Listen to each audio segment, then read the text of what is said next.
गुरु जी के चरणों में सत सत प्रणाम। और आप सभी साधकों को मेरा सादर नमस्कार।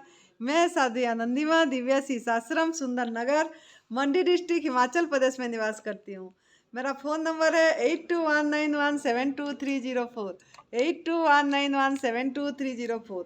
सुरेश बेटा का फ़ोन नंबर है 9729018002 9729018002। आज का वीडियो का टॉपिक मेरा ये है कि आप लोगों को जगाना मेरी काम है, क्योंकि मैं एक संत के रूप में हूँ, साध्वी हूँ। और तो आप लोगों को मानव को जगाने के लिए, उनको ऊपर उठाने के लिए हमारा ये शरीर जन्मा हुआ है, इसीलिए ये वस्त्र इसीलिए है। तो आज किस बात से जगाना है आप लोगों को? आप लोगों को ये बात से जगाना है मुझे आज कि देखो, गुप्त नवरात्र आ रही है। अब गुप्त नवरात्र आ रही है तो आप लोगों को जगना है। तभी मैं कर रही हूँ ये वीडियो कि गुप्त नवरात्र कब है। अभी ना आषाढ़ शुक्ल पक्ष प्रतिपदा, आषाढ़ शुक्ल पक्ष का प्रथमा दिन कब है जब गुप्त नवरात्र शुरू होती है? वो है अभी हमारा जून 19 2023, जून 19 2023 से जून 27 2023, जून 19 2023 से जून 27 2023 तक हमारा गुप्त नवरात्र आ रही है।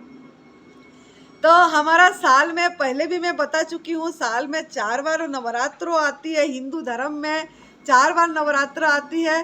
वो है पहला हमारा चैत्र नवरात्र जो चली गई। अब दूसरा ये आषाढ़ महीने की गुप्त नवरात्र। तीसरा हमारा आती है अश्विनी महीना में शारदीय नवरात्र। और चौथा आती है हमारा माघ महीना में आती है शुक्ल पक्ष प्रतिपदा में गुप्त नवरात्रि।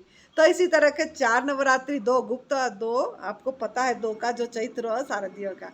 तो ये देखिए हमारा ऋषि मुनियों ने सब कोई अपना अनुभव करे हैं, अनुभव से उनको पता है, तभी उन्होंने ये ग्रंथ भी लिखे हैं। तभी मतलब उपवास के ऊपर उन्होंने बहुत कुछ जोर दिए हैं और वो करते हैं। गुप्त नवरात्र तो ऋषि मुनियों का नवरात्र है, संतों का नवरात्रि है।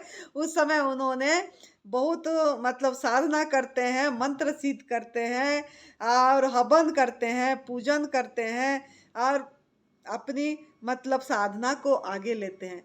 तो इनका एक ओरा होती है, एक आभा मंडल होती है। और ये नवरात्र भी आती इसीलिए है कि 9 दिन हम पूरी तरह उपवास में रहें, मतलब पूजन करें, भजन करें, हर एक 3 महीना में जगाने के लिए, आपको याद दिलाने के लिए कि आप जो गर्भ के अवस्था में, जब हम शिशु थे माँ के गर्भ में, हम 9 महीना बहुत पुकारे थे ईश्वर को कि हमको इस जेल से बाहर निकाल, बाहर निकाल। हम तुझे भजेंगे, हाथ जोड़ के भजेंगे, लेकिन हमको ये जेल खाना से बाहर निकाल। लेकिन हम निकलते ही भूल जाते हैं। फिर जैसे जैसे ऊपर बड़े होते हैं भजन करना भूल जाते हैं, खाली भोजन करना चालू करते हैं, भजन को तो भूल ही जाते हैं। तो भोजन अगर करना है, फिर भोजन कैसा भोजन करते हैं ना, जो हमको बचपन से सिखाया गया, माँ का दूध, पराई माँ का दूध पी, हाँ, पका वाला भोजन खा, अनाज के बिना ताकत नहीं आएगी, रोटी खाओ, हाँ, चावल खाओ, पका के खाओ, तल के खाओ, भून के खाओ, सबको मुर्दा बना के खाओ, मृत बना के खाओ, बस यही करे। और ऐसे जैसे जैसे खाए हमारा विचार अशुद्ध हो गया। नहीं तो बच्चा पैदा ही हुआ था कि बच्चा का स्वरूप ही हमारा स्वरूप है। जब पैदा ही बच्चा होता है, वो उसका नाम रूप उसको नहीं पता रहता है। मैं मतलब क्या है, जैसे जैसे ही पैदा होता है मैं कौन हूँ, वो उसका ये में वो होता है कि आनंद स्वरूप हूँ, वो आनंद स्वरूप होता है और वही स्वरूप हमारा है। लेकिन हम जैसे बड़े हो गए हमको नाम रूप दे देते हैं, हमको तादाद मतलब शरीर के साथ बता देते तू ये जाति है, तेरा ये धर्म है, तू इस स्थान में पैदा हुआ था, तेरे जन्म का तारीख ये है, ये सब जैसे जैसे बता देते हैं। हम सब उसी को सत्य मान के सभी अपने विश्वास के साथ आगे बढ़ के संस्कार जैसा डाला जाता है, एक एक एक के ऊपर एक, एक के ऊपर एक पर्दा पड़ती जाती है और हमारा जो शक्ति था, जो आनंद स्वरूप था, जो हमारे अंदर जो दिव्यता थी, उसके ऊपर हम बस एक के ऊपर एक पर्दे, एक के ऊपर एक चादरें हैं, वो भी मतलब हम उड़लते रहते हैं और अपने स्वरूप को ढक देते हैं, पता नहीं रहता, जगा के नहीं रखते हैं, भूल जाते हैं, अभी स्मृति नहीं होता है, विस्मृत हो जाते हैं। तो ये जो नवरात्र आती है, हमको ये जगाने के लिए आती है, आपको याद दिलाने के लिए आती है कि तू वो आनंद स्वरूप है, तू वो आत्म स्वरूप है, तू वो निजानंद, सहजानंद, परमानंद, अखंड आनंद, असीम शक्ति, असीम प्रेम स्वरूपा है, प्रेम स्वरूप है, रस रूप है, आत्म स्वरूप है। ये याद दिलाने के लिए आती है, लेकिन हम तो फिर उपवास भी नहीं करते हैं, फिर उसी में भी भोजन खाली पका के सामा चावल, कुड्डू का आटा का रोटी, आलू, सीरा, मतलब मिठाई, बिना अनाज का घी, देसी घी से बना बना के, दूध, पनीर, दही, ये सब खा के फिर और उल्टा दूसरे अवस्था में जो हमारा ये था, मतलब बिना उपवास के समय जैसा आहार करते थे, उससे उल्टा गरिष्ठ आहार करके रोग को बुलाते हैं। तो थोड़ा सोचिए, थोड़ा दिमाग लगाइए, ये उपवास क्यों करवाया गया है, ये उपवास बार बार क्यों आती है। हमारा हिंदू धर्म में 365 दिन में 100 दिन तो व्रत त्योहार है, और त्योहारों में भी उपवास है, व्रत है। तभी ऋषि मुनियों ने अनुभव करे हैं, तभी ये त्योहारों रखे हैं, और त्योहारों में उपवास भी रखा गया है। और आप देखिए, हमारा जो यहाँ जो हम तो देखते हैं ना, सोमवार, मंगलवार, बुधवार, हर एक बार में हर एक देवता एक एक को पूजन करा जाता है। सोमवार को शिव भगवान की पूजा, मंगलवार को देवी माँ का पूजा, बुधवार को गणेश जी का पूजन, और वीरवार को गायत्री माँ का पूजन, शुक्रवार को संतोषी माँ का पूजन, शनिवार का हनुमान भगवान जी का पूजन, बस हनुमान मंदिर चले, इतवार को हमारा सूरज भगवान की पूजन। तो इस तरीके से इस बार में हम ये सोमवार को शिव भगवान का व्रत रखेंगे, सोमवार करेंगे, श्रावण सोमवार करेंगे, यही करते हैं, नहीं तो 16 सोमवार करेंगे, यही करते हैं, गणेश जी का व्रत रखते हैं, हनुमान जी का व्रत रखता है कोई, लेकिन रखते कैसे, रखते गलत तरीका से है।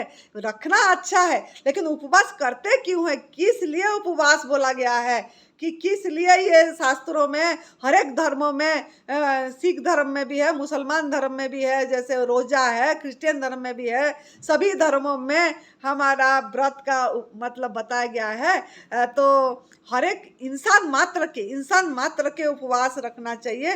तो क्यों हम, किस लिए, तो ये सोचना वाली बात है। लेकिन हम क्या कर रहे हैं, ना हम भोजन कर रहे हैं, भजन नहीं कर रहे हैं। तो भजन करना है, सुमिरन करना है, इसीलिए उपवास मतलब अपने आत्मा के नज़दीक, उप मतलब नज़दीक बैठना, उप मतलब नज़दीक, अब वास मतलब बैठना, मतलब नज़दीक बैठना, अपनी आत्मा के नज़दीक बैठना है, मतलब अपने अंदर अंतर्मुख होना है, अपने अंतर की गल सुनना है, उससे बात करना है, उसके साथ समय देना है, अपने को प्यार करना है।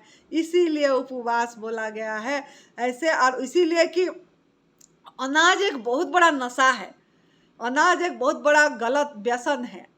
ये एक मतलब हमारे लिए एक मतलब विषाक्त चीज़ है, लेकिन हम इसको नहीं समझ पाते हैं। वो हमारा भोजन नहीं है, फिर भी पका के उसको मसाले के सहारे में ले रहे हैं, सभी सब्जी को मुर्दा बना के ले रहे हैं। तो थोड़ा हम अपनी पेट को खाली भी तो रखना है, उसके अंदर हमारा जो शरीर के अंगों को भी तो विश्राम देना है। अंग हर समय काम कर रहा है, जो भी आप मुख से डाल रहे हो तुरंत काम कर रहा है, पानी भी पी रहे हो तो तभी भी वो काम कर रहा है, हजम करने में लग जाता है। तो अंगों के आपका कब विश्राम मिलेगा। आप एक रात नहीं सोते हैं, दो नींद नहीं होती तो कितना परेशान हो जाते हैं। आज नींद नहीं आई, आज मुझे थकावट लग रही है, आज मुझे कमजोरी लग रहा है, आज मतलब ताकत नहीं आ रही है, ऊर्जावान नहीं लग रहा है, इतने बातें बोल देते हैं, नींद नहीं हो रही है। क्यों ना, आपको विश्राम चाहिए होता है, आपका मन को भी रेस्ट चाहिए होता है, और शरीर भी विश्राम होता है, तो आपको उसी से ऊर्जा मिलती है, शक्ति मिलती है, तो आप इतना काम कर पाते हैं। लेकिन आपका अंतर अंग को, आपके शरीर के अंग में अंतर अंग को क्या विश्राम मिलती है? नहीं मिलती है। वो हजम करने लगता है, डाइजेशन होती रहती है, पानी पिए कि जूस पिए कि खाना खाए कि फल खाए, कुछ भी खाए, वो लगी रहती है, लगी रहती है। वो उनको विश्राम नहीं मिलती है। अंगों को भी तो रेस्ट चाहिए, तब तो आपका शरीर का मतलब सब चीज, आपका जो ये है मशीनरी ठीक चलेगी। नहीं तो मशीनरी में तो जंक लग जाएगी, फिर कैसे ठीक चलेगा। तो इसी के लिए ये उपवास सब 9 दिन बताया गया है। जो 4 आ रही है आपका नवरात्रों में, 4 नवरात्र आ रही है, या एकादशी आ रही है, या अमावस्या आ रहा है, ये सब चीज़ें जो कर रहे हैं इसी के लिए कर रहे हैं कि आपका अंतर अंग को विश्राम मिले। किडनी से लेके हृदय मतलब आपका जैसे बाकी हजम वाला आंतों को लेके है, आपका सभी चीज को मतलब जो जो अंग हमको काम करती है, रस बनाता है, खून बनाता है, वो सब अंग को विश्राम चाहिए। तो रेस्ट मिलती है तो आपकी जीवनी शक्ति बचती है। आपकी जीवनी शक्ति मतलब क्या करती है, एनर्जी बचता है तो वो आपका हीलिंग करता है। अगर रोगी है तो निरोगी करता है, शरीर अगर रोगी है तो, और नहीं तो अगर निरोगी है तो मन निरोग होता है। फिर आत्मा में स्वस्थता आती है, आत्मा में स्थिति आती है, अपने आप को पहचान पाते हैं, हर समय आनंद में, हर समय मस्ती में, हर समय खुशी में रह पाते हैं। तो इसके लिए ये उपवास बोला गया है। तो आप करिए। अभी जैसे जून 19 2023 से 27/19/2023 तक गुप्त नवरात्रि है। इसमें जितना हो सके निर्जला करिए, रखिए। नहीं रह पाते हैं, ना खाना ना पीना नहीं कर पा रहे हैं, तो आप रसाहार पे रहिए, मोनोजूस पे, एक आहार पे रहिए, एक रस पे रहिए, या नींबू पानी में रहिए, या नारियल पानी में रहिए, या जूस पे रहिए, या फलाहार करिए, या कच्चे पे रहिए। कम से कम पका हुआ भोजन पूरी तरह तो छोड़ दीजिए उतना दिन, और इसका आनंद लीजिए और स्वस्थ रहिए। शरीर को कायाकल्प करिए, जहर को निकालिए, डिटॉक्स करिए, टॉक्सिन फ्री करिए, अपने शरीर को भी अपनी मन को भी टॉक्सिन फ्री करिए, और आत्मा में स्थिति पाइए। तब आपको स्वस्थता की अनुभव होगा। तो आप लोग एक गुप्त नवरात्रि के लिए तैयार हो जाइए। अभी से मन को कमांड करिए। अगर निर्जला करना है तो रसाहार से अभी से रहिए, अभी से कुक फूड त्याग कर दीजिए, तभी आप इसको लाभ उठा सकेंगे। जैसा ऋषि मुनियों ने लाभ उठा के भजन कर रहे हैं, ऐसे आप भी भजन करके जो वादा किए थे माँ का पेट के गर्भ में कि हम भजन करेंगे, कम से कम उसको पूरा करिए। और कुदरत को सम्मान दीजिए, कुदरत की कानून को उल्लंघन मत करिए। गवर्नमेंट फूड में रहिए, रसाहार पे रहिए, न्यू डाइट सिस्टम को अपनाइए, लाइफस्टाइल बनाने की संकल्प करिए, और पूरी तरह संकल्प करिए। और संजीवनी क्रिया एनिमा का भी ध्यान देना है। संजीवनी क्रिया एनिमा करके पेट की सफाई भी करना है। अगर आप पूरी तरह गवर्नमेंट फूड में रहेंगे तो करना पड़ेगा, ठीक है। तो इसीलिए हम ये बोलेंगे कि आप इसको ज़रूर अपनाइए। और मेरा एक बात है, मैं ज़रूर रखूँगी जो मेरे मन में आज सवेरे आया है, खान पान, रहन सहन, कपड़े बदले तो क्या बदले, अरे मन बदल कर शुद्ध कर, अरे मन बदल कर हुआ शुद्ध तो सचमुच कुछ बदला। अगर मन बदल कर हुआ शुद्ध तो सचमुच कुछ बदला। तो इसको करिए, मन को बदलाइए, मन को शुद्ध करिए। मन बदला तो बदला जीवन, मन बदला तो बदला जीवन, बदला जग सारा, बदला जग सारा, बदले जन्म जन्म के चक्कर, बदले जन्म जन्म के चक्कर, दुख से हुआ छुटकारा। दुख से छुटकारा पाना चाहते हैं तो आप अपने आप को बदलिए, उपवास करके लंघन करके अपनी जीवन शैली को बदल के न्यू डाइट सिस्टम को लाइफस्टाइल बनाइए। खुश रहिए, मस्त रहिए, तंदुरुस्त रहिए। जय तंदुरुस्ती।